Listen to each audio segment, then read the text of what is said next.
Mesdames, messieurs, bienvenue dans cette nouvelle vidéo très sympathique où nous allons parler des femmes. De Rose, s'il vous plaît, merci. Ok, ça marche. Oui, on va parler de ces jolies créatures douces et délicates, capables de faire chavirer le cœur de n'importe qui, et qui sont également capables d'insulter, n'est-ce pas madame?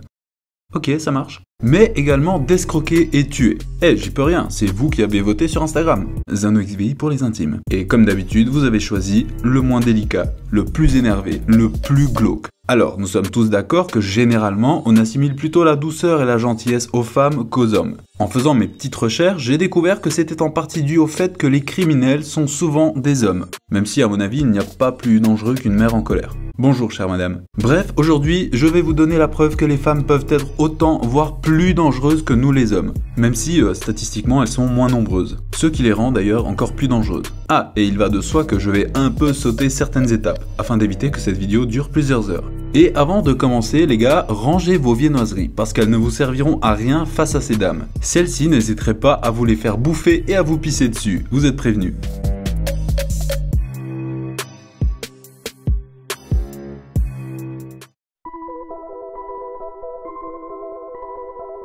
Jacqueline Sauvage est née le 27 décembre 1947. Elle se marie à Norbert Marot, âgé de quelques mois de plus qu'elle. Ensemble, ils auront 3 filles, Sylvie, Carole et Fabienne, et un fils, Pascal. D'après les témoignages des voisins et de leur entourage, Jacqueline était une femme douce et délicate, même si là, ça ne se voit pas, j'avoue. Par contre, on ne peut visiblement pas en dire autant sur son mari Norbert. Effectivement, ce dernier est plutôt désigné comme étant rustre, colérique et ayant un passé pas très glorieux, surtout avec les femmes. Pour être plus précis, il n'hésitait pas à taper son fils et à abuser de ses filles. D'ailleurs, il est connu pour être tout aussi violent avec sa femme Jacqueline. En septembre 2012, Jacqueline Sauvage a 65 ans. Et apparemment, son mari aurait encore abusé d'elle et l'aurait frappée. Et d'après les dires, ça se voyait sur son visage. En plus de ça, Norbert aurait conféré des menaces graves à Jacqueline et celle-ci pensait qu'il allait réellement passer à l'acte. Le même matin du 12 septembre, Jacqueline prend donc un fusil de chasse et tire 3 fois dans le dos de son mari et le tue. Et les yeux fermés s'il vous plaît. Jacqueline est évidemment rattrapée par les forces de l'ordre et elle sera condamnée à 10 ans de prison ferme. Alors, vous allez peut-être me le demander, mais non, la légitime défense n'a pas été prise en compte, malgré les 40 ans de violence conjugale subie par son mari.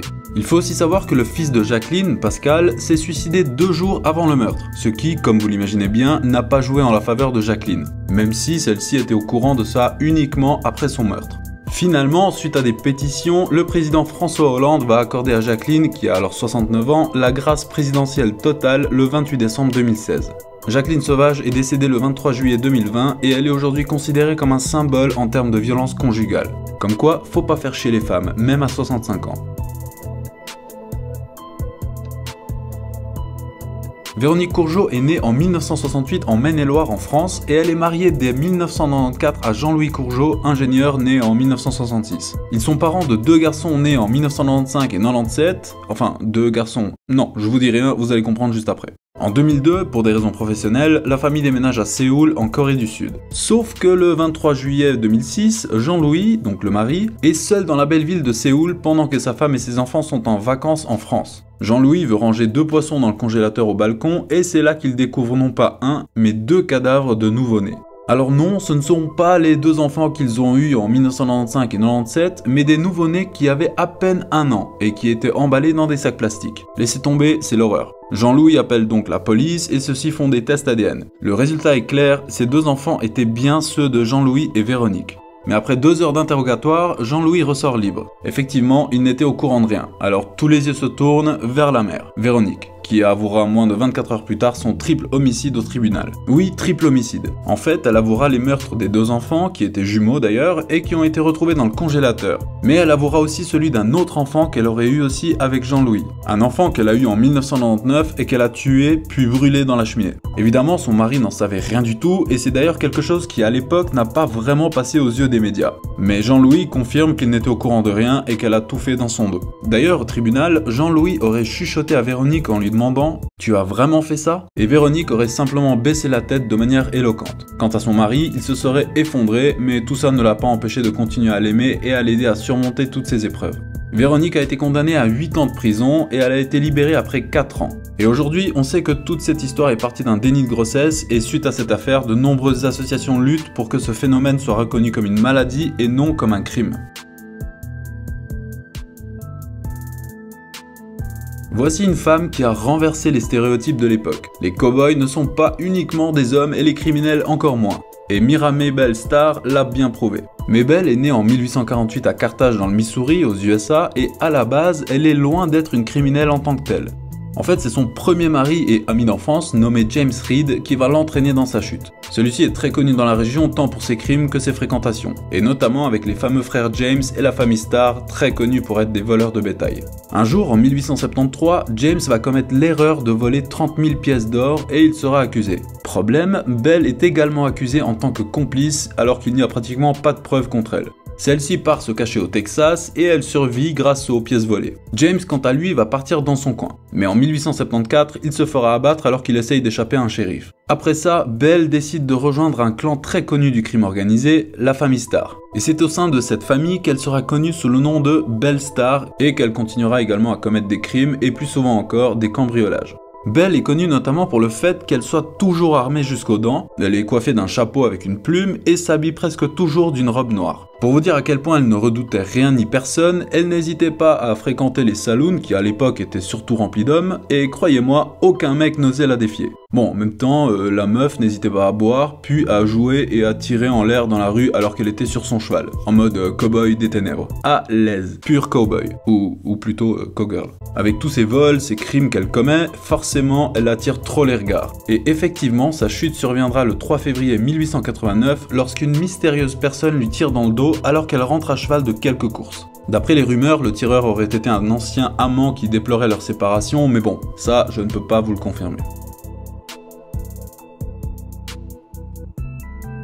Je suppose que vous connaissez à peu près tous les Dalton. Vous connaissez donc forcément la mère des Dalton. Eh bien, le dessin animé s'est visiblement basé sur une réalité. Et oui, Ma Dalton a réellement existé. Arizona Donnie Clark, dit Kate, ou encore Ma Dalton pour les intimes, est née dans le Missouri en 1871 et elle était connue pour être la meneuse d'un groupe de braqueurs de banque composé majoritairement de ses fils. Mais c'est bien elle qui est à l'origine de plusieurs cambriolages, de kidnappings et même de meurtres. Elle doit donc très souvent bouger de ville en ville, mais elle continuera à diriger sa bande de criminels et elle se spécialisera même dans le kidnapping.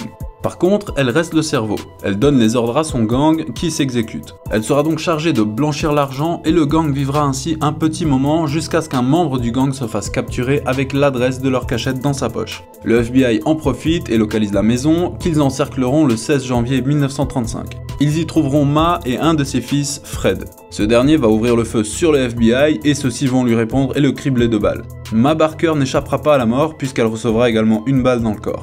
Oui, une seule balle, mais qui était visiblement bien placée.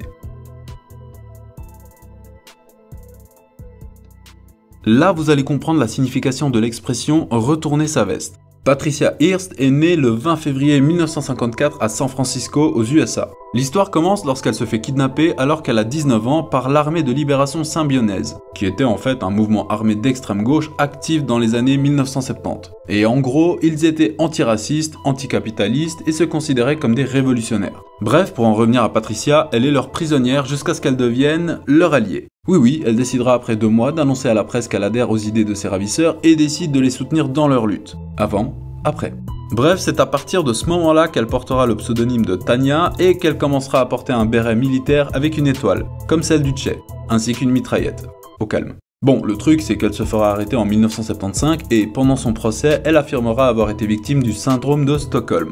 Mais oui, ce syndrome selon lequel la victime kidnappée adopte les idées de ses ravisseurs à force de passer son temps avec eux. Finalement, elle sera condamnée à 7 ans de prison, mais le président de l'époque, Jimmy Carter, réduira sa peine à 2 ans. Tu passes de 7 à 2 ans, pas mal déjà.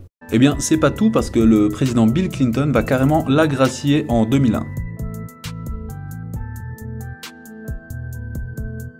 Alors elle rivalise amplement avec notre cher Jack. Xing Shi est né en 1775 dans la province de Guangdong en Chine et sa vie n'est pas forcément l'idéal, puisqu'elle commencera à gagner sa vie en tant que prostituée. Petit problème, elle sera capturée par des pirates, et pas par n'importe lesquels, puisque je parle des pirates les plus influents et puissants de l'époque. Genre 300 navires et plus de 40 000 hommes. La chance, c'est ça, t'as deviné. Mais Xing est une maître dans l'art de la manipulation.